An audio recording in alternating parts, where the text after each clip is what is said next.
Hello, good morning. You're watching QTV this morning. I am Ibrahim Balde. We are back again on another edition of this program. So wherever you're watching, we're saying thank you very much and a wonderful morning to you and your loved ones.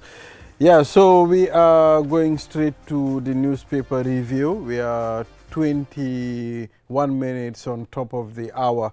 9. So we have our newspaper review guest, Kek Sane, in the studios, and co-hosting this program with me is Mam Nabu. Now, Mam Nabu, good morning. How are you? Good morning, Balde. How are you? How are you feeling this morning? Fine. I'm feeling okay. It's really nice to be here with you and our guest, of course. Nice. And just to say thank you to the viewers for joining in on this program, and let's do it. Thank you.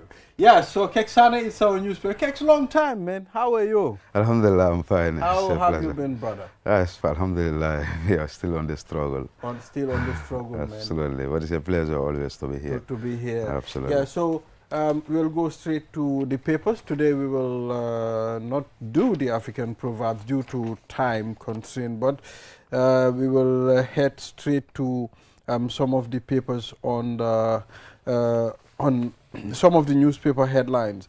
And foreign currency, I mean, school fees packed debate in Parliament. We have the Minister for Basic and Secondary Education on the Point newspaper. It's like there are institutions or schools that are asking to pay certain fees in foreign currency. Probably the depreciation of the Gambian dalasi is leading to this. So should we as a country be trading or be buying and selling with foreign currency, Keks? Absolutely. This is something that has been hampering our economy, and even there are laws that says that every transactions that we are doing in the Gambia here should be done in our dollars. But you could see people are now going beyond that, not only in the schools, but even if you go to the business sectors, people are charging in dollars and in pound sterling rather than actually in our current Gambian dollars. And this is affecting the economics of this country. And I think more especially when it comes to transaction with government, we should actually promote the use of our own local dollars rather than actually going into foreign currency. So I think the Ministry of and even the Parliament should take this matter very seriously and make sure that they do the needful, because every transaction in this country, when it comes to dealing with the government, I think it has to be in our local dollars rather than actually going into foreign currency. So I think the Parliament will definitely do the needful. It's important. If not, it's going to crank down our economy. Yeah. I love what he said just now about using our own money, because we are people that are very big on nationalism, right? Absolutely. So you don't go to other countries, foreign countries, and they're saying, oh, we need to trade in Gambian dollars, or we need to pay in this amount, this money. Absolutely. So I think it's very important that we protect our own. Absolutely. And we ensure that every single business transaction that we're doing, it doesn't matter if it's schools or anything else. Absolutely. It is important that we use our money, our own money. Absolutely. I think that's very important. So what will happen to an economy that is involved in the trading with another country's currency? What will happen?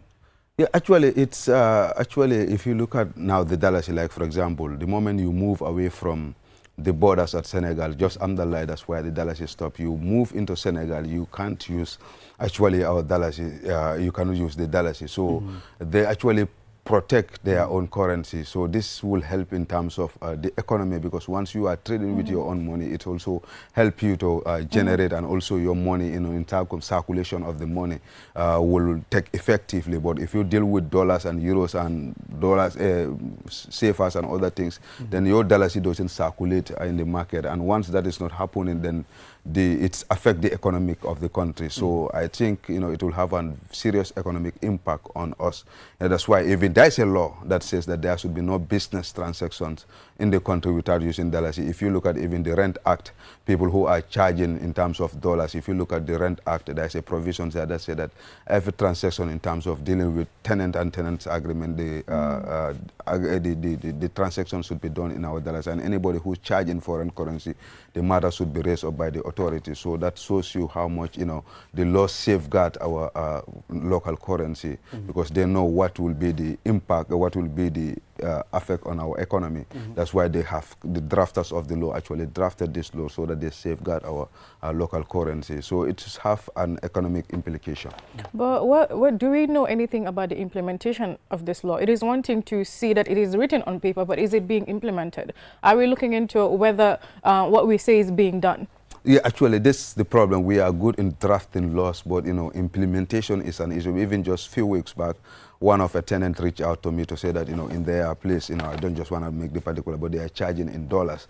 And this is affecting them because sometimes they struggle to even have dollars. When they give them dollars, the person is saying that he didn't want to receive the dollars. So you have to go and search for dollars, and the exchange rate is too big. So that means that you pay more than what actually is charging because of the exchange rates and other things. So he brought the issue to our attention, and we need to guide him and also reach out to the tenant to actually address the issue. So actually the laws are here, but people do these things, and, you know, others people encourage it because maybe for them it is easy and they accept it. So it affects those who cannot actually affect it. And I think when we make law, we cannot just make laws and allow it to catch dust, but we need to follow up, and, you know, people also must report these matters to the authority, because if I'm in my house and I'm doing transaction and the authorities didn't know, it becomes a problem. So all of us should be a guardian of that law to make sure that it is implemented to the fullest. Sorry about that before you go. It brings me to my next question. Foreign exchange activities, is it only something that is supposed to happen in a formal setting? Or even sometimes you would see people, maybe regular people, that maybe that's not their job. They work in foreign exchange and maybe they are not exchanging at the right rate. So is that like criminal activity that should be looked into, or is it normal? Is it allowed? No, it's not, because every foreign who is dealing with foreign exchange or anything, the central banks would give you a license to authorize you to actually do this. And these are some of the things you just see. Somebody has a corner shop and said, I'm just.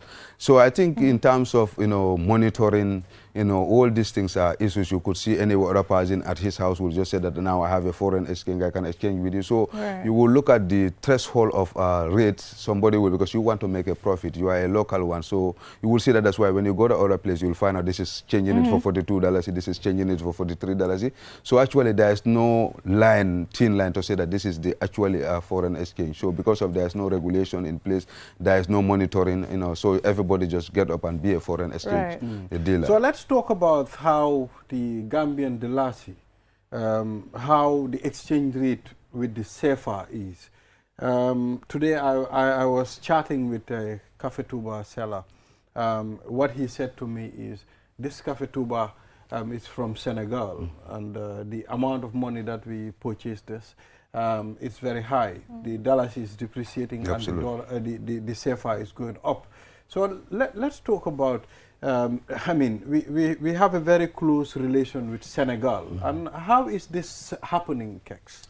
Yeah, actually, you know, we need to, because when we look at the trade, you know, Gambia also, like what we call, we must have something that we will send to the outside the world, so that we have what we call foreign exchange in terms of business and trade. But if you look at how much amount of goods do we export outside the Gambia, you know, in terms, because that's where trade comes in. So once you are sending those goods outside the country, you are also attracting foreign exchange in terms of, so now it adds value to your dollar. But if you look at the quantity of things that are coming out of Senegal to the Gambia and the ones that are going outside the Gambia, so you will see that there's a what we call trade imbalance. And once there is a trade imbalance, it depreciates the value of your money, because what you are taking from this country is more than what you are pumping into that country, and we need to look at that aspect. And if you didn't do that, then what will happen is all the time, because of the taxes and the other things will be increases when they are bringing it into this country, and then our dollar goes down. And if you look at in 2 weeks, 3 weeks, you go to the border, there's $30 or $40 that is increased, because the last time when I was going to Senegal, I changed it for $560.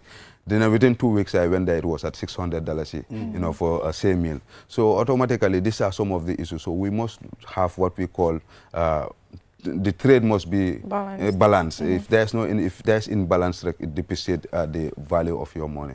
And I think we need to encourage these things. We need to at least, we have so many mineral resources in this country that we can export and generate, but we are more into just people just coming and catching or taking our things and just import it without the government actually doing it. You will just invite a foreign investor that will just come and own like the fishing agreement that we have with the AU. So instead of like catching the fish here, process it here, add value to that fish, then now export it, make it in sardines and other things. So that would have add value to what you have. But if you send it raw, there's no value that is added to it. So when you are sending, you send it with a raw price rather than value being added there. So these are some of the issues that are affecting our economy, and it is affecting the dalasi in terms of all these other foreign currencies. Exactly. So we've also seen the Vice President is off to the U.S. to attend the UN General Assembly. And, you know, we've also, there is a big, conversation out there. I mean, the rejection of most government officials from going to the United US, States.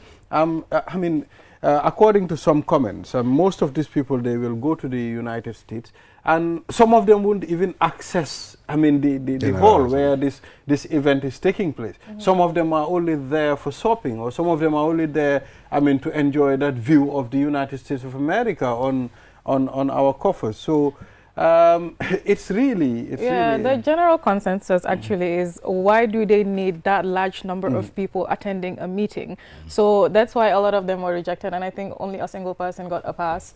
So I wonder why that is. Yeah, absolutely. It's important because we are, if you look at the General Assembly that is happening in America, it's for a purpose. But we could see in the past, we have 50 delegates that are leaving the Gambia going. But at the end of the day, when you are watching this General Assembly, because there are sections of conversation that they, or forums that they have, you will have the ones that are talking about the security. There will be a Security General Assembly. You will talk about the Economic General Assembly. You will have Head of States General Assembly. So it's just few sections. So, but if you take a political advisor, you know, to say, okay, let me take this guy to America, what will be the purpose of him going there? So it's just from the taxpayers' money, paying the hotel where he will stay, you give them per diems, whatever it happens, but at the end of the day, it doesn't have any impact in our country. So I think the American government has looked at all these things. For the past, Gambia has been sending huge delegation, but at the end of the day, these people don't have any impact in terms of and most of them, when you ask them what were the discussion centered on, they won't be able to tell you. They will not. They even don't go to the assembly itself. So it becomes just waste of taxpayers' money. And I think the authorities have done their homework, and they find out that, you know, there is no need to give these people, because they have no business in the General Assembly. So those who are required to be there, and they are needed, because you could see the Minister of Justice there, because there will be some discussion regarding about the justice system in the whole globe. You will look at the security issues. You will have maybe the youth conversation. You have the Minister of Youth, where there will be an assembly about the youth projects and youth initiative. So, but those who are not needed, like the advisors, you know, even opposition, I just see it on the social media actually. People are just actually talking about the government officials, but there are political opposition who wanted to use this opportunity, and they have applied to go to the government this time, but they were rejected. So that shows you that it's not just only beyond executive. It's not only linked to the executive, but even oppositions will use this thing because of their relationship with government, and they will say that, can I join the General Assembly team? And they go and put their passport and for them to be approved visa. But I learned that some of the opposition parties leaders were rejected. So let's use this opportunity to talk about our youth view when it comes to the Gambian politics. You know, engaging some of the youths in this country. Some of them said to me, they are losing confidence in Adama Barrow's government, considering some of the things that happened in the past. I mean, a lot of detention, a lot of dispersing the youths, you know, claiming it's an illegal gathering. And Kex was one of the people that were arrested. I mean, we've seen a lot of videos of youth circulating. It's important for us to engage, because if they say, okay, youth made of a chunk population, a chunk number of the population of the Gambia. So Is this sending a signal, Kex, that in 2026 the youths are not in favor of President Adama Barrow? Also, just before he answers, I read an article recently that said that the number of undecided voters that we have are even more than the people that want to vote. Exactly. So that is so disheartening to me. And but NPP is not thinking that way. Thinking 2026 is just a free win for them. Yeah, absolutely, it's important because if you look at even how this government come into power, if you look at fighting against Jammeh, the vast majority of the young people that were in the forefront constitute the young people of this country. They are the ones who, on top of the Gele-Geles, they are the ones who arrange meetings before even the arrival of the president. We arrange, because I talked with the coalition 2016, almost 14 days we are in this booth, you know, but you could see only young people cream up. And when Barrow was sworn in Senegal, coming in, the welcoming at the airport, you could see that this is young people. So they take the ownership of the government, seeing that this is our government, and we effect the change. But at the end of the day, they didn't see themselves in this government to say that, okay, our voice are heard, because we are the people who decided. Even if you look at the cabinet, just take an example, who will you pinpoint there and say that this is the person who, at least the young people can see themselves in this person, to say that, okay, when we have an issue, we can go to this Minister X, because we are almost we'll go to Ismail Assis. Yeah, age group, you know, and say that, when did he come in? So you look at after 7-8 years before Dr. Sosisa will come in, but whether he is actually open to hear the voice of the young people, this is an issue. And also, you know, this is something that is in line with our laws in terms of, you know, people, we must agree and disagree in governance. And the law is telling you that once you disagree, you can show your dissatisfaction to a government, either by protesting or by even writing, because protest has, so even sitting at my home and writing an article protesting against the government, if it means you to go out in the street and show your frustration, it is accepted in any democratic society.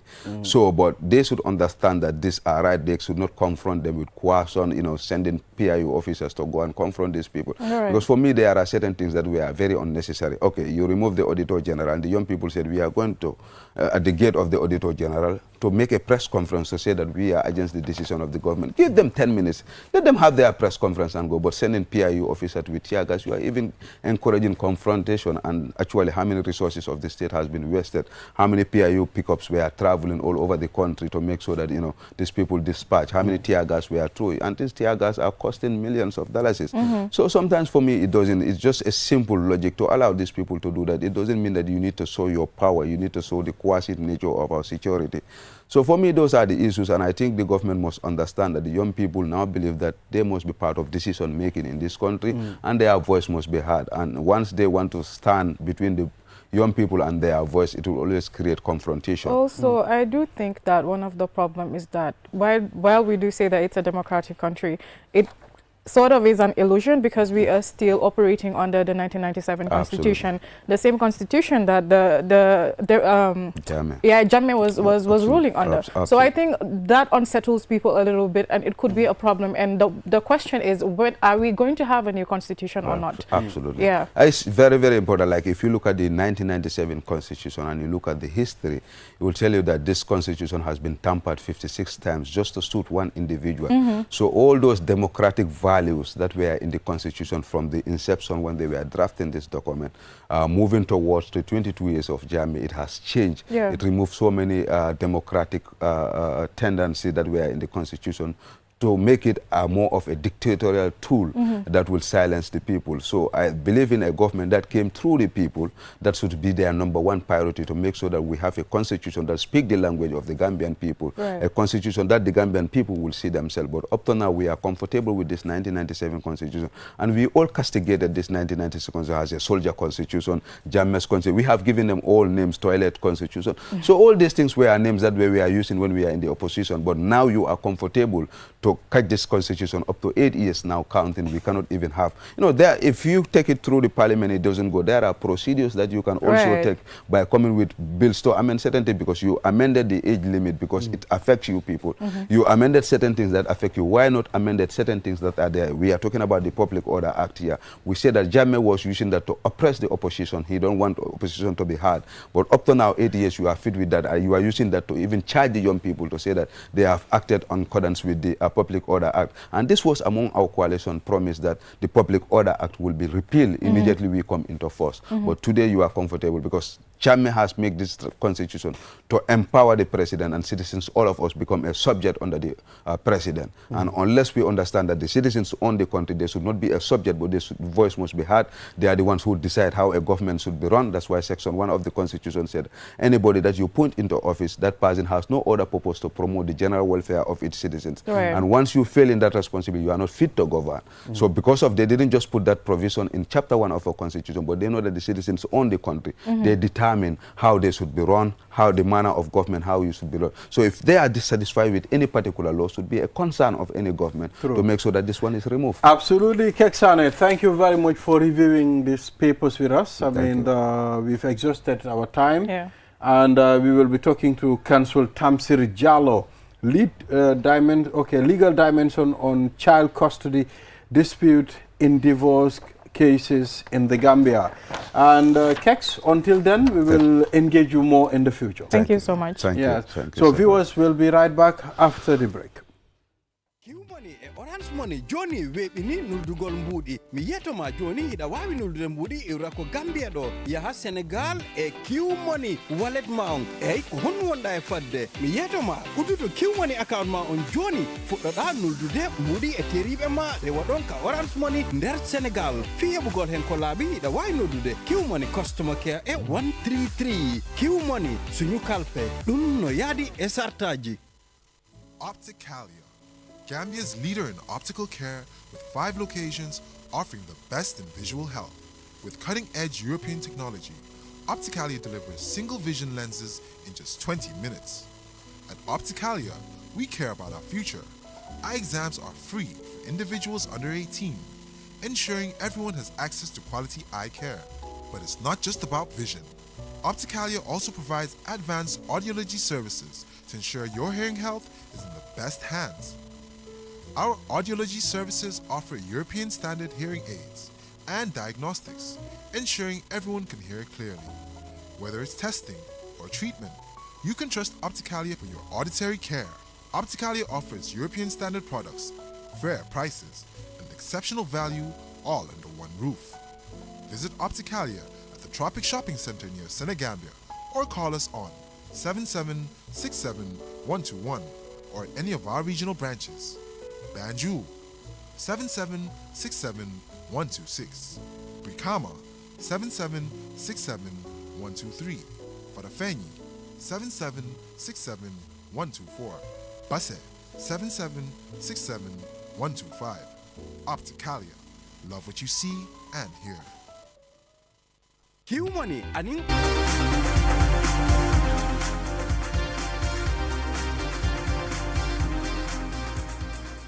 We are back. You are watching QTV this morning. I am Ibrahim Abalde and I'm with Mam Nabuka as the co-host of this program.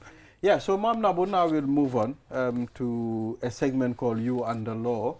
And we have Council Tamsir Jallow here. And we'll be talking about child custody and dispute as far as marriage is concerned, so he will take us through. Tamsir, you are welcome on the program. Thank you very much, Mr. Bandit. Thank you very much. First, we would like to wish your child a happy, is it belated birthday? Yesterday was his birthday. Yesterday was his birthday. Happy belated birthday. What is his name again? Ahmad. Ahmad. Yes. Ahmad, happy belated birthday to you. May you live long. I mean, to be more than your father. Amen. Yeah, so, I mean, lu ñoo waxtaanee mooy divorce ak maanaam xale bi custody of xale bi lan la loi bi wax si loolu semaine bu ne àllarba dañoo indi ki nga xam ne xelam màcc na si wàllum loi mu ñëw mu waxtaanal ñu loolu kon Tamsir ñu ngi laa dalal. Thank you very much. Jërëjëf Bande, jërëjëf Mam Nabou loolu leen ma dalal si programme bi nii maa ngi bég trop pour ñëw toog fii waxaan nit ñi on this important topic. So nañ waxtaan comme child custody mooy ñaari waajur suñ demee bañ tàggoo lan la loi Gambia wax si loolu noonu. Okay, first of all nañ dooree foo xam ne soo xoolee loi Gambia num bindoo dafa nekk loo xam ne dafa am part boo xam ne nangul nañu lu sariya wax moo nekk ne nag waaye lum ñu nangul si sariya wax daf ko restrict si ñeeta moo nekk marriage wàllum sëy divorce su fekkee sëy bi tas na ak inheritance si wàllum dono so si ñett yooyu noonu kese la loi Gambia nangu sariya mu apply si ñoo xam ne ñooñu ay jullit lañ waaw léegi nag after that in 2005 Gambia dañ adopt the Children's Act ñu ngi ko tuddee di 2005 Children's Act waaye lu fa amoo nekk ne Children's Act 2005 mu ngi wax ne lépp loo xam ne dañ ko war a wax wala dañ ko war a àtte te mu méngoo loo xam ne si yëfi xale la loi bi dafa wax ne loolu noonu si 2005 Children's Act bi moo war a nekk the guardian principle bi moo nekk loo boo xam ne apart from constitution moo nekk si kaw soo xoolee constitution bi ñetta kese la nangu si sharia léegi su nekkee nag yëfi child custody moo nekk ne ñoo xam ne ñu ngi doon sëy bi tas xale yi pour ñu war a discuss yëfi xale yi lan la ndax kaadi code bi mun na koo discuss nu loi Gambia tero déedéet because Children's Act bi it's very clear issues of custody and adoption si Children's Code bi lañ ko dee yóbbu moo nekk ne even though kaadi code bi am na doole mu lifin si sëy mu wax si sëy ndax sëy bi mu tas wala mu see a way of reconciling it wala koo xam ne gaañu na mu bàyyi alalam ñu war koo donn kaadi code bi have that power wala koo xam ne yëfi sëy la wala yëfi divorce la waaye when it comes to issue of custody child custody kan moo war a jël doom yi ak yooyu noonu su fekkee ne doom yi ay tuuti lañ loolu Children's Code ba am doole boobu noonu pour mu determine that so su ñëwee nag si determination of kan moo war a am custody nga Gambia fii ñu bëri ñu ngi foog ne jigéen rek a war a am déedéet loi bi terewul noonu loi bi nu mu tëree moo nekk ne first of all da ngaa xool lan moo nekk the best interest of the child lan moo gën si xale bi waaw dafa am ñoo xam ne waaw mun naa yaayam la waaye mun naa am mu nekk ak papa moo gën mu nekk ak yaayam so code bi dafa xool si ñaar ñii ni kan moo gën si kan la gën pour xale bi mu nekk foofu noonu lan moo gën a nekk in the interest of the child the code will also factor condition parents yi code bi tamit foog mu xooloon xale bi tamit daf dee egg si yenn age maybe like around 9-10 years code bi daf dee mun a déglu wisi si xale bi daf ko dee mun a laajte wisi sam bi moom lan la fan la bugg a dégg lan la bugga waaw lan la bugga so code bi dañ dee mun a déglu yooyu noonu tamit so su ñëwee di issue of custody there are so many factors su nekkee ne nag ñoo xam ne sëyuñ ñu am doom si biti custody bi boobu ku nekk mun naa am ku dem si code bi nga apply for custody code bi xool circumstances yi ak everything code bi mu jox ko noonu custody so when it comes to issue of custody si loi Gambia nu mu tëree loolu la because of ne the Children's Act supersede all other laws except the Constitution so we have the Matrimonial Act we have the Mohammedan law we have different laws yi am nañ ko waaye when it comes to issue of child custody or children's matters the Children's Act supersede all other so dañ bëggoon a xam yan sarta lañ dee xool ak lan mooy luñ war a xool ñu ne ok kii papa bi moo ko war a amee oo yaay bi ok lu ñoo xool first of all dañoo xool dëkkuwaay dëkkuwaay they will look at that dañoo xool lan moo gën si xale bi kan moo nekk in a better position mu tekkee xale bi loolu tamit it is also factored they also look at the traits for example you are working yaa ngi liggéey si liggéey boo xam ne daal méngoo wut ak loo xam ne dafa mun a yar xale yarin bu baax loolu tamit code bi daf ko dee bàyyi xel su fekkee ne yaa ngi sa liggéey bi ak yarini xale méngoo wuñ yooyu tamit code bi daf ko dee mun a bàyyi xel so most likely soo nekkee si façon liggéey boobu noonu doo am custody so code bi dafa look at all things because what code bi lu moo xool moo nekk ne xale bi naka lañ ko mun a yaree si yarin boo xam ne yarin bu jaar yoon la ba ëllëg su magee mu mun a doon leneen so affaire si yëpp décision bi yëpp it's centered around that. So just now yaa ngi mention age factor ne am na xale bi age yum de tollu yoo xamante ne da ngeen dee jël decision am into consideration so regarding that age factor am na xale bi maybe months yu moo toll yoo xamante ne du ngeen mun a wax ne parent bi or parent bi lañ ko jox because of moo ko gën a mun a amee or other factors. Sort of like maybe if it's a newborn, di ngeen mun a wax ne comme yaay baa ko amee for now. Yes. So like how do you deal with that? And if there's a time limit to ngeen ne yaay bi na ko amee to this time, and then maybe they'll start sharing custody. Naka ngeen de handle problems like normally that? even custody issues su ñëwee normally xale bi daf dee tollu foo xam ne we will all know ne okay ki yaayam rek a ko mun a amee time bi nii. So normally the courts will just give the mother custody. But what the court does, it gives visitation rights and access to the father. So for example, yow jox nañ la custody, jox nañ keneen ki access, nga commencé di ko deny access. That can be a ground in which the court can revoke the custody from you. Okay. Yes. Because what happened is the court believe ne both ñaari parents yep they have a role to play on the child.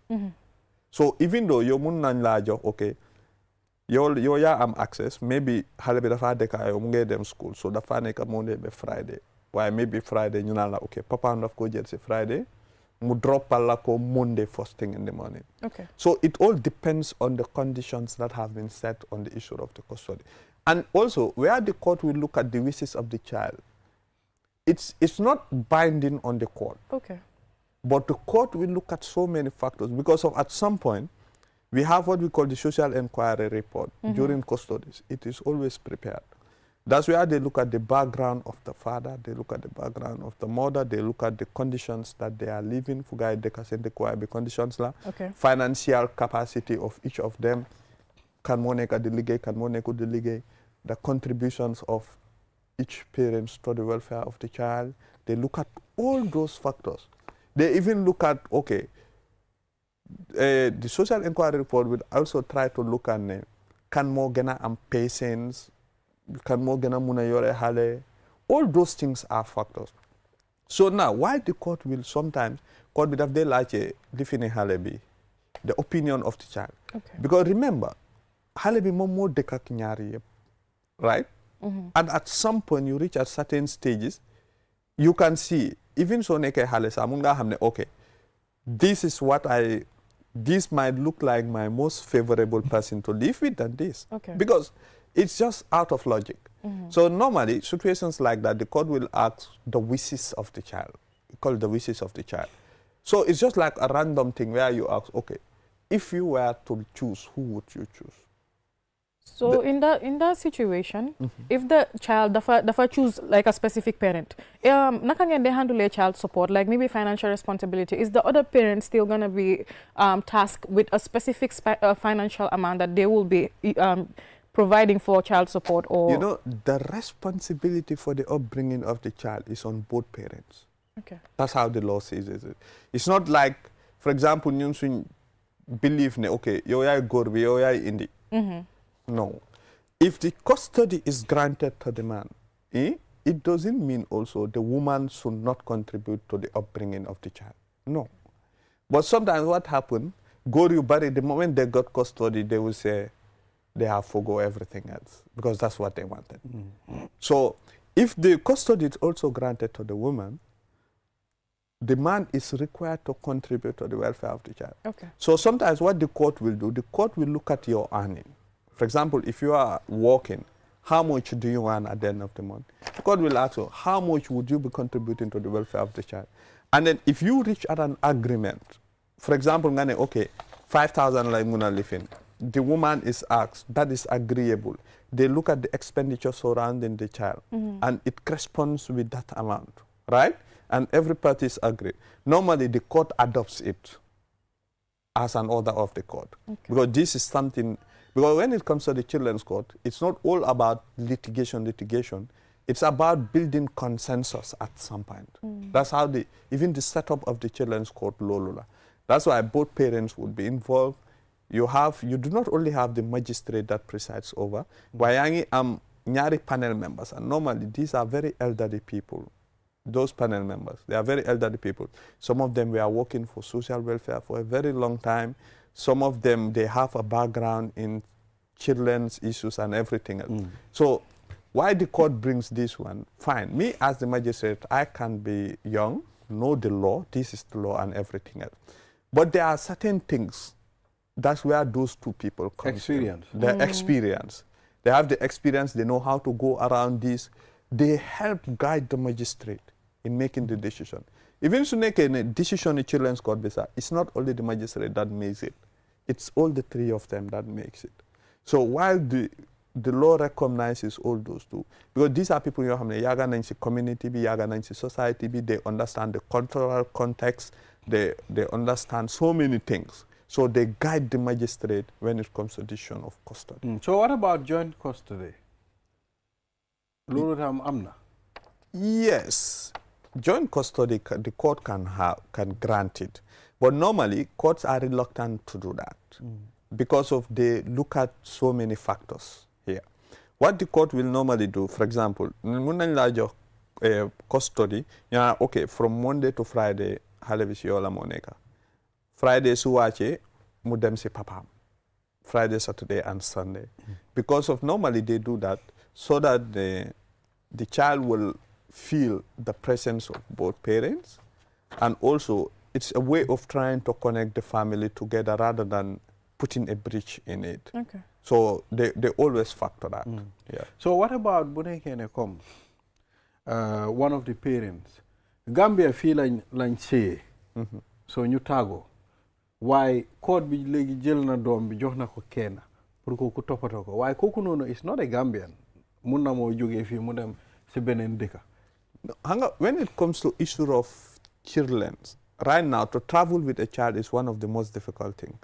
I don't know whether you realize it. Because of, for example, even if we are married and you're traveling with the child, you're required to have the consent of the other party to travel with the child outside the Gambia. And if the court grants you custody, so if the court be general custody, you want to relocate from the Gambia to another country, you are required to deal with the court. You need to tell the court, man dama buga relocate. Then court be muna review the conditions of custody.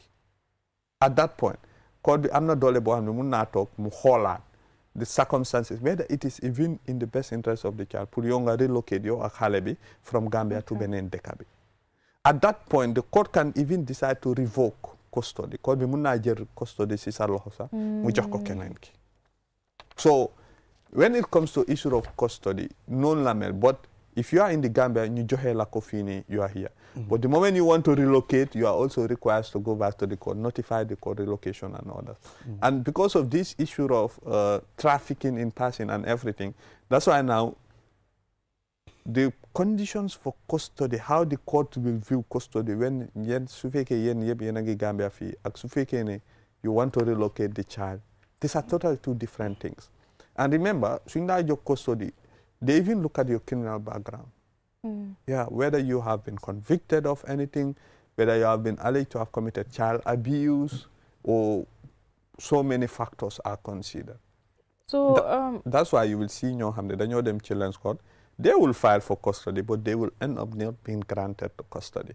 Because, for example, if your background is tainted, or you are known, or there is any record proving that you have done those kind of things, automatically that's a ground for denial. Yes. So are there any penalties in place for when they violate maybe something that the court has imposed on you? Nelinga wara def say yangi wara jail halibi every weekend doko de def. Wala yangi wara provide certain financial provisions doko de def. Are there penalties in place, and if there is, what are they? Exactly. The court, if you are not taking up what you're supposed to do, the court can, that will be like a contempt of court. Okay. The court can take it as a contempt. And when it comes to issue of contempt, these are at the discretion of the magistrate. The magistrate can choose what to do. Okay. Send a mile to for 1 week. He can choose that. It's within his discretion. The law provides for that. Okay. When you impose a fine on you, the court can even issue an order. For example, if you are working, for example, fee, you're supposed to contribute to child custody, you are not contributing it, and it reaches at a point, the court can issue an order directly to your employer, and your salary will be deducted at that level. Yes. So, for example, what I contribute 5,000. 5,000 will be cut at the end of the month at your employer's level, and the money goes to social welfare. Right. Yes. So the court, they have that power to do that? They have. They have the power within the law. Courts are very, very powerful. They are very, very powerful. Okay, all right. So I hope the people will do the right thing. Sometimes these are things that people are reluctant to take to court. I mean, when you talk about court in our society, most of the time people are reluctant to go and appear in court because it's against their norms, it's against the society where they live.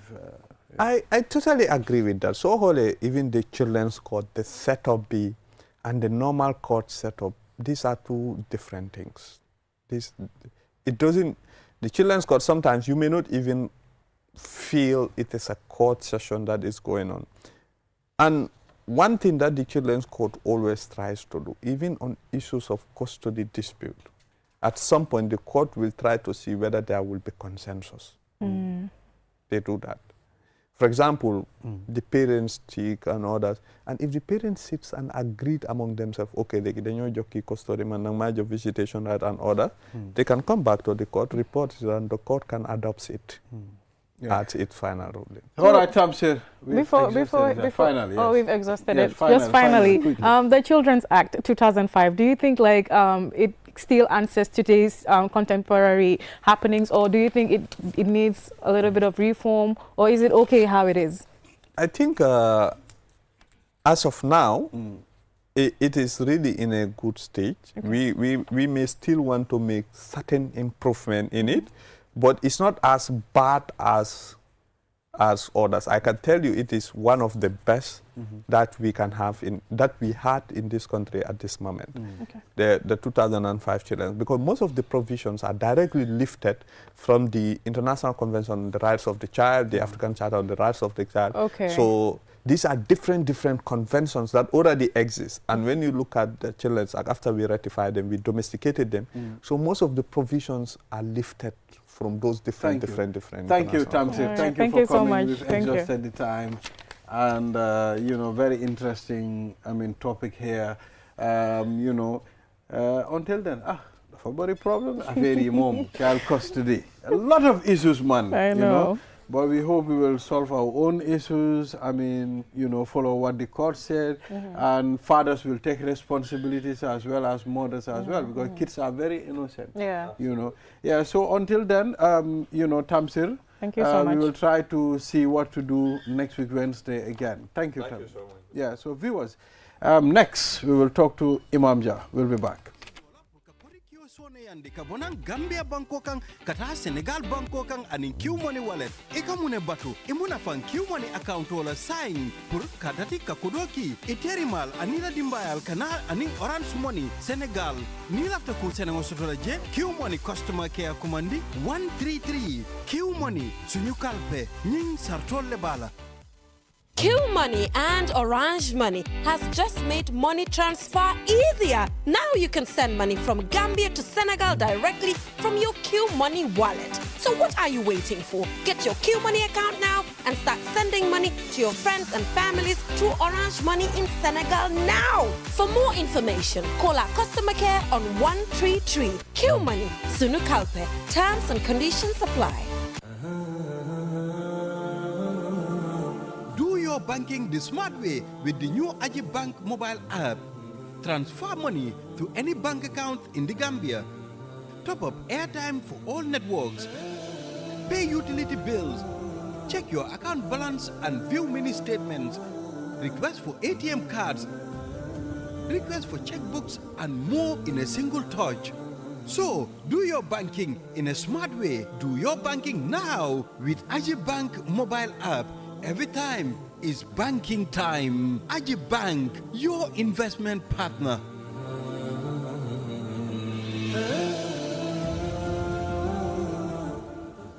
Q-Money Money ak Orange Money ñoo lëkkaloo pour yombalal leen yónnee xaalis bàyyi ko Gambia dem ba Sénégal ak Q Money wallet looy toog di xaar dawal léegi nga ubbi Q Money account pour nga mun a door di yónnee xaalis sa xarit ak sa mbokk yi jaarale ko Orange Money Sénégal léegi pour am si lu leer mun ngaa call Q Money customer care si 133 Q Money suñu kalpe lii dafa ànd ak sarta yuñ tëral Q Money.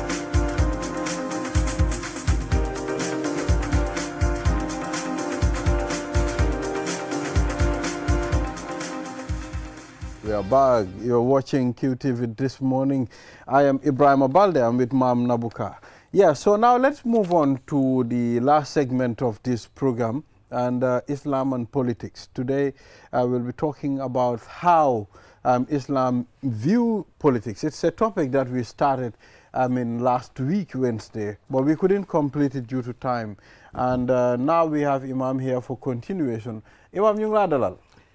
waaw weltaare kontaan na pour bokkaat ak yéen plateforme bi once again bokk ko itam suñ doomi boppa moom suma jarbaat la maag yaayam ñoo bokk papa. Oh wow, nice. ba pare di suma doom ndax maag papaam first cousins lañ.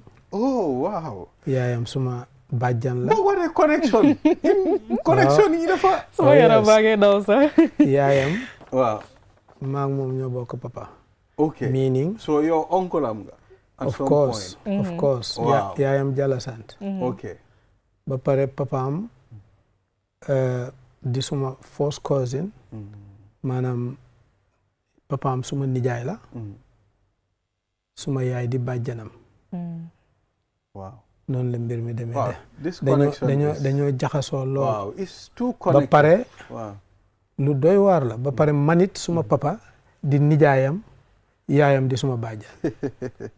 In fact fu ma nekk nii sax xaw ma sa connection bi. maanaam papaam dañoo bokkee ñaari boor. Waaw. moom papaam. Waaw. suma nijaay la. Waaw. suma yaay di bàjjanam. bàjjanam. moom itam. man itam suma papa. Waaw. nijaayam la. Waaw. yaayam di suma bàjjan. Wow, this is a very strong connection. It is. Wow, nice. Okay, Imam. ba pare. Wow. ba pare ñu bokkoon benn university. Okay. ca Madinatul Munawwar. Macha Allah. yàgga lool nekk xarit. nekk borom xam-xam bu mag waaye nit ñi xamuñ ko. Macha Allah. wallahi ku ko gën a set xam-xam ci réew mi fii gisuma ko. xam-xam bu set wecc. Ndeysaan. moom la am. Oh. I wish su ko nit ñi mënoon di déglu. waaw loolu la. wa tabarakallah yal na ko fi yàlla bàyyi. lool te may ko jàmm. amiin def ci njabootam gi barke. amiin Imam child custody. xam naa lii nag bokk ci waaye ñu yokk ko ci rek. ñu lu ko si affaire si pour ñu xam nga comme relatives. waaw mbokka.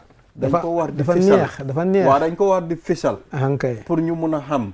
fuñ bokkee understand. wallahi waaw soo léegi Imam child custody xam naa ne du topic bi.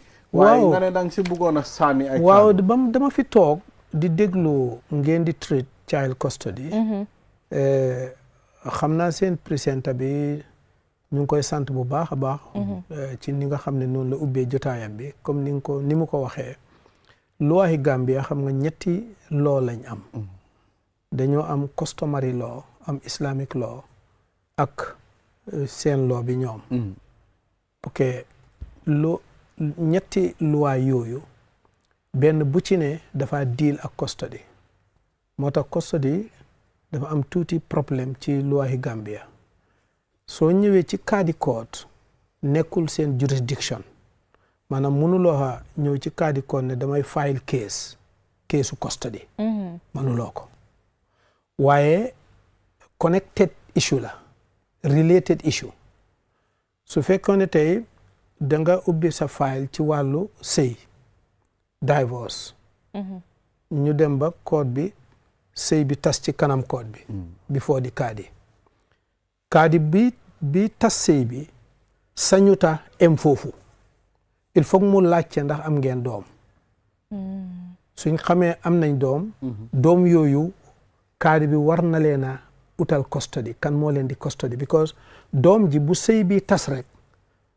raytam waruta dagg bu sëy bi tase war naa am koo xam ne fi ne moo dafa nekk ci under custody te suñ ci silente kon nekkut under father nekkuti mother unless ñu jëlaati case bi fayili ko ci children's court loolu moo tax soo ñëwee ci kaadi court su sëy bi tasee il faut ñu ruul ci kan mooy amee custody xale yi su boobaa l'islam moom ni mu ko gisee dafa nuroo ak ñoom both islam ak ñoom seen loo bi dañoo gis ne custody interest su xale bi lañ war a toppa li gën ci xale bi la ñuy xool ñoom nag ñu gën a advance kaadi court ci benn site mooy dana leen di jaral ñu jóg def sauver dem seeti kër gi xale bi dëkk jéem a jàngat waajur yi seet kan la xale bi di gën a amee kile dal moo ko gën a mun a amee financially waaw foofu ñoom ñooñu fi gën a gudda loxo moo tax toujours soo ñëwee ci kaadi court yi sax dana ñuy xalaat ne why not balaa ñoo def custody ñu dimbandikoo ak social welfare ñoom ñu defal ñu research ci xale bi fan la gënee balaa ñoo def judgment bi waaye suñ deful loolu yëpp li islam gis mooy custody yaaya ko moom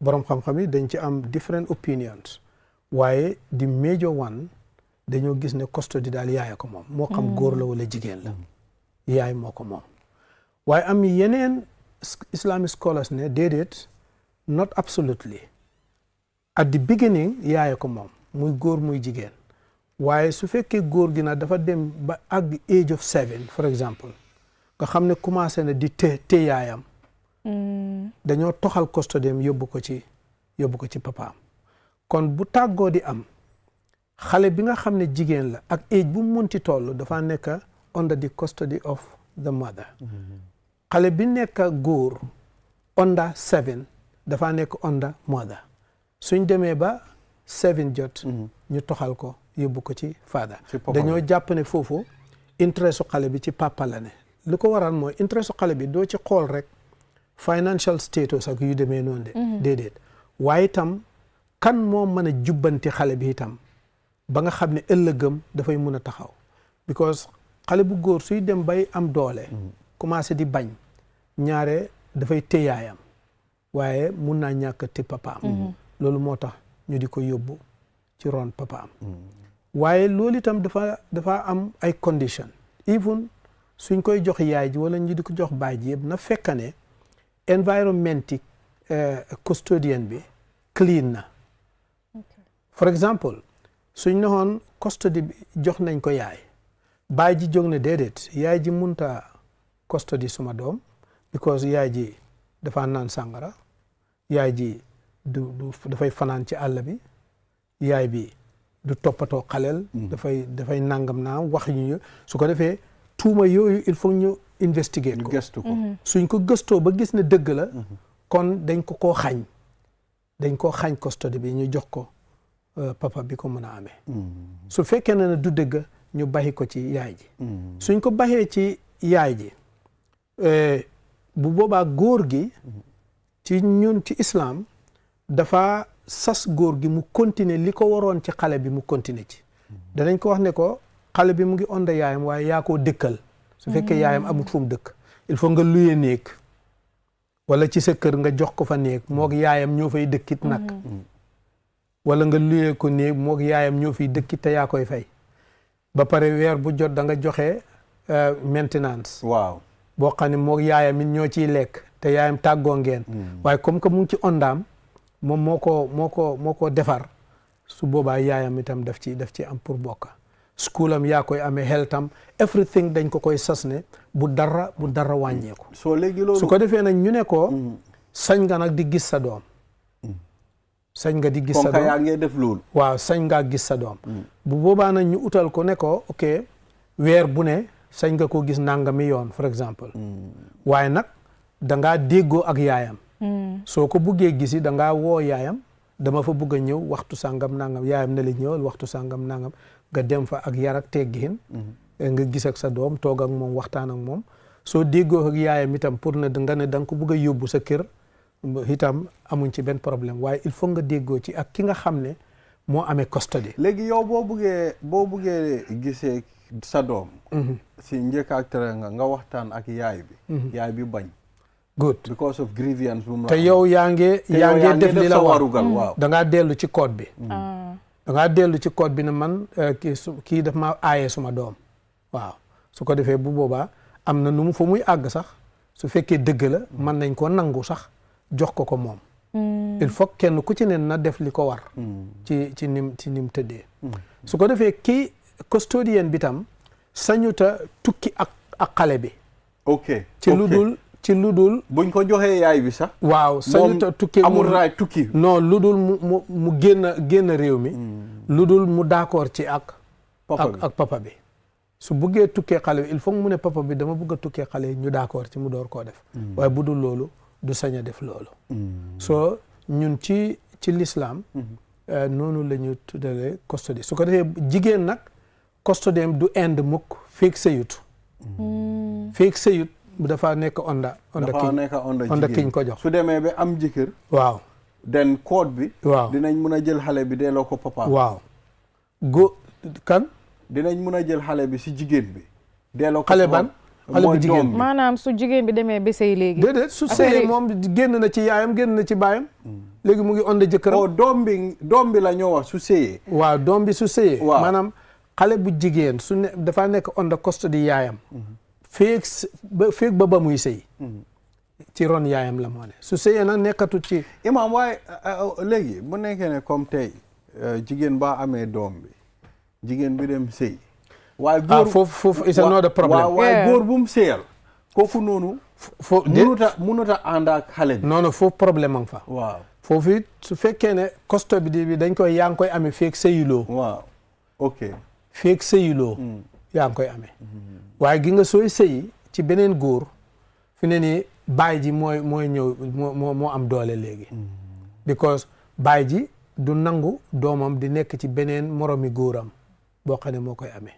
te duñ dee feel security sa doom bi nekk ci beneen baay boo xam ne xam nga doom ji juru ko mu nekk doomi yóbbaale te itam ndaw si ci boppam du feel comfortable ndax léegoo-léeg façon boobu danay yàq sax sëy soo yóbbuwaalee sa doom te baay ji defut ko comme doom ji mu jural boppam yooyu dafay indi problème yu bare yoo xam ne su xewee dañuy koy toxal priorité bi dañ koy toxal ci yaay yóbbu ko ci baay even su fekkee baay bi moom tam mu ngi ci sëy waaw of course même su fekkee baay bi mu ngi ci sëy because xam nga baay dafa am doole moom mooy leader ci këram waaye ndaw si moom fa mu sëyi moom nekku fa leader dañ ko liit te dañ ko amee dañ ko yéene fii nag moom moo amee topic bi am na solo loolu rek laa ci bëggoon waaw am na solo waaye mu ngi mel ni sax ko léegi mu ngi mel ni topic bi sax bi am na solo de imam waaye foog ñu jeexal suñ politics bi waaw no problème ñu continuer waaye xam naa ne by next week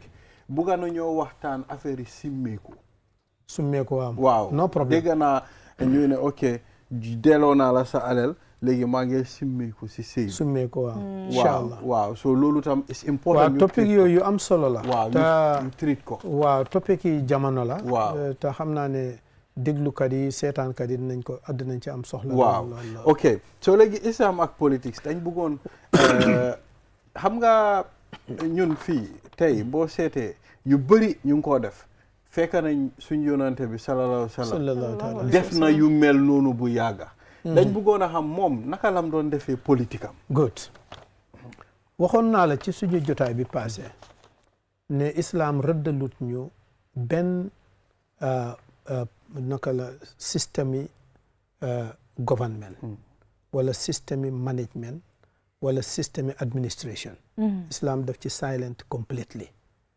loolu daf ñu ko baxee yàlla daf ñu ko bàyyee dalil bi mooy yàlla bi muy yóbbu yonent bi sallallahu taala wa sallam bi muy uy ji borom fekkuñ ci alxuraan dara benn guidance bu ñuy wax ne su fi jógee kii moo war a toog fekkuñ ko fa moom yonent bi ci boppam it waxut fenn ne su ma fi jógee diw moo war a toog ci biir alquran it waxut ñu it fenn ne naka lañ war a falee loolu yëpp amut dañ ñu ko bàyyee waaye islam dafa indi rek ay principe yoo xam ne mooy kuy govan ku ne yooyu nga war a jëfandikoo bi ci njëkk waxoon naa la ko mooy bi ñuy tuddee justice mooy ku jiite ku ne da nga war a jëfandikoo principe booba beneen bi mooy li ñuy tuddee shura mooy consultation mutual consultation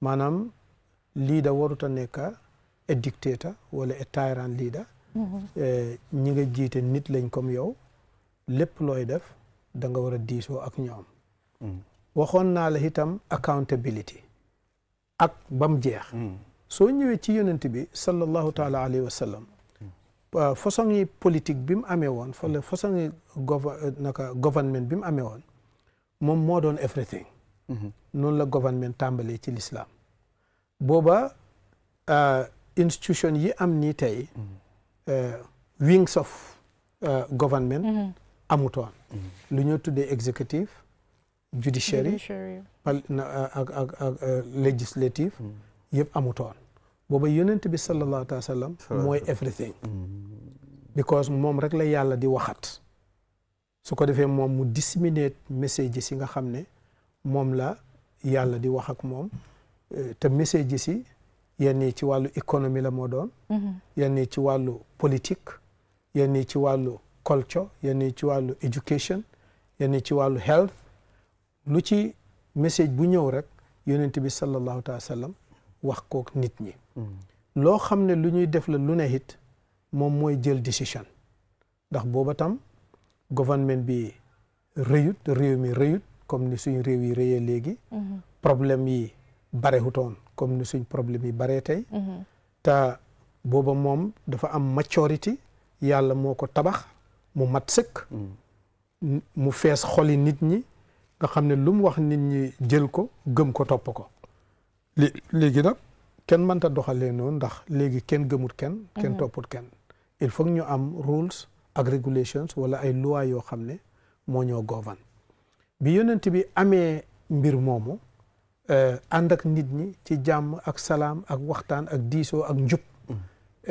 ba yàlla jëlee ko fi waxoon naa leen ne léegi jullit ñi ci lañ dugg force problème mooy position yi leadership gi kan moo ci war a toog because alquran waxuñu ci dara yonent bi waxuñu ci dara soo fala xelaat njëkk a génn ñi ñëw tuddee helpas mooy al ansar nga xam ne ñooy njaatige l'islam ci Madina ñoom liñ jàpp mooy comme que ñun ñooy njaatige te ay jullit lañ kon ñun ñoo war a tànn ki war a toog ci toogu bi fañ dem toog di meeting waa muhaajiroon yi di immigrants ñi jógee Màkka ñëw Madina ñoom Abubakarin yëg ko ñëw join si meeting bi wax jóg fa xëccoo jóg fa argument pour kan moo war a toog kan moo war a toog Omar ibnul Xataab dal di dagg wax ja ne déedéet Aboubacar yow yaay ki war a toog lii dafa luñ ciy werante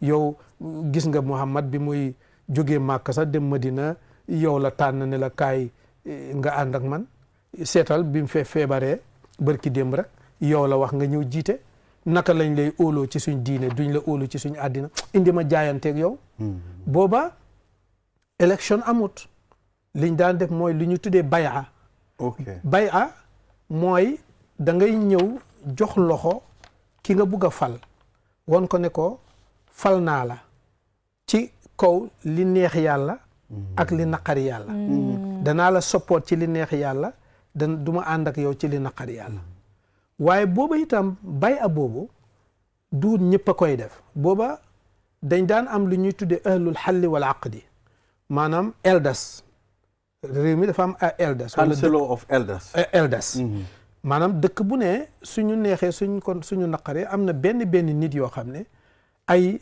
policy makers lañ maanaam ay nit lañ yoo xam ne suñ jëlee décision nit ñi dañ ko considérer dafa dëgër waaw seen wax ak seen jubluwaay ak seen bugga dafa dëgër te kenn falut leen dara waaye noonu la tëddee réew mu ne am na dëkk bu ne am na soo ñooñu suñ defee loolu rek mooy kii fal nañ ko ñeneen ñi ci des ñi mel ni man nga xam ne su riir mi jógee ñu jóg ànd nañ ci mu jeex tàkk soo noonu lañ falee Aboubacar ni Siddiq waaye falu Aboubacar ni Siddiq nekkutoon unanimously déedéet moom itam amoon na ñoo xam ne ñoo bokk ak yonent bi deret waaye ñëwuñ woon ca jotaay booba jotaay biñ ko doon falee te ki ci gën a siiw mooy Ali ibn Abi Talib ñëwutoon ca jotaay ba te kooku mu ngi bokk ci elders yi wala boog mu ngi bokk ci pillars yi society bi ci jamono boobu waaye ngir ñoom bëgg jàmm ak bëgg bañ uute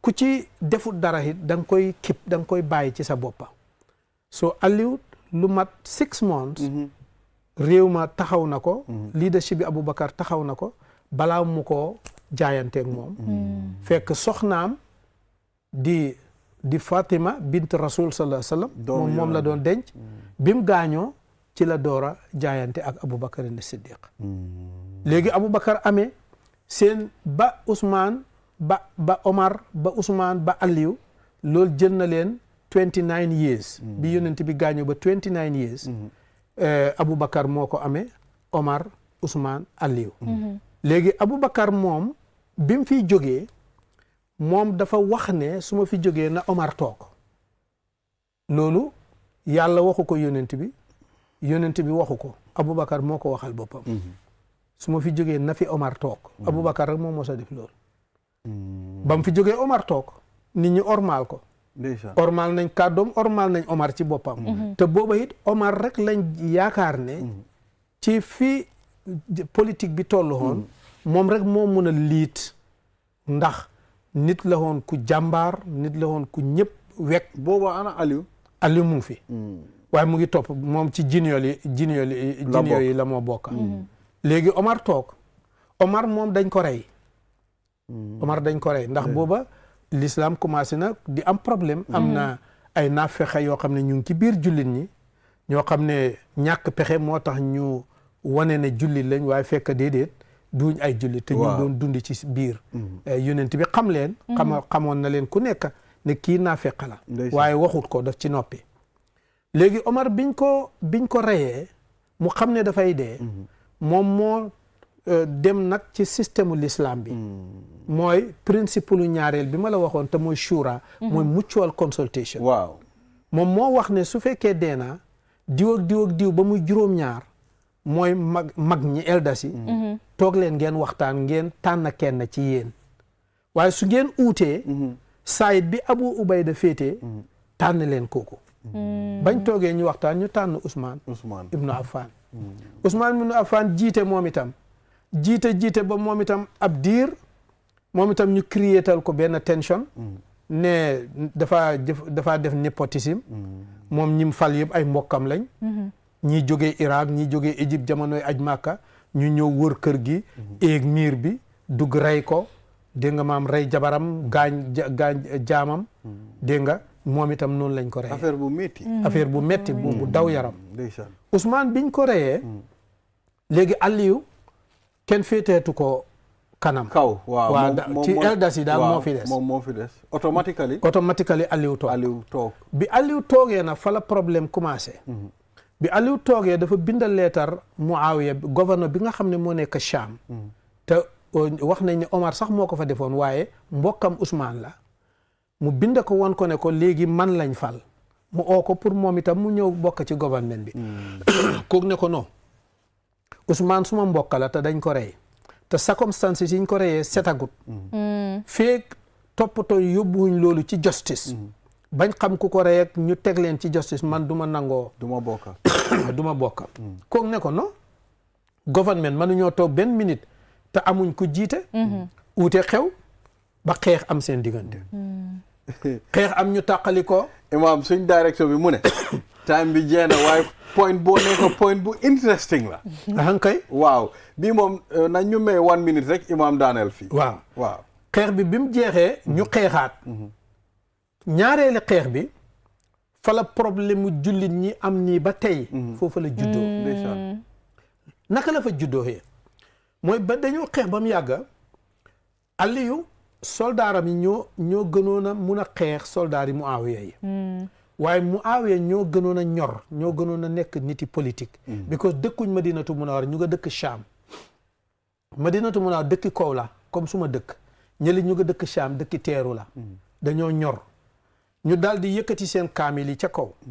loolu lan la miin mooy nañ leen taxawal xeex bi alquran atte ñu wax loolu Aliou ne leen lii plan la de stratégie la de ñu ne ko xaw ma stratégie xaw ma waaye ndem ñoom ne nañ dem ci alquran ñun dootuñ xeexati ñu tëral ñu ne bon nañ def délégation Aliou def délégation Muawiya def délégation ñu ne nañ daje négocier délégation ya bañ négocier te liñ d'accord mooy comme que problème dugg na ci l'islam nañ folli Aliou folli Muawiya seet kenn koo xam ne amuñ problème ci moom ñu tànn ko fal imam jërëjëf léegi ku bugg a xam naka la histoire bi di jeexee politique bi naka lañ ko formé bañ ñëw tey dinañ ko jeexali on Wednesday incha allah maanaam fuñ stop mooy agreement buñ def pour ñoom rek ñu waxtaan ba pare gaay folli Aliou boobu noonu foofu la ñoo continuer su soobee yàlla next week imam jërëjëf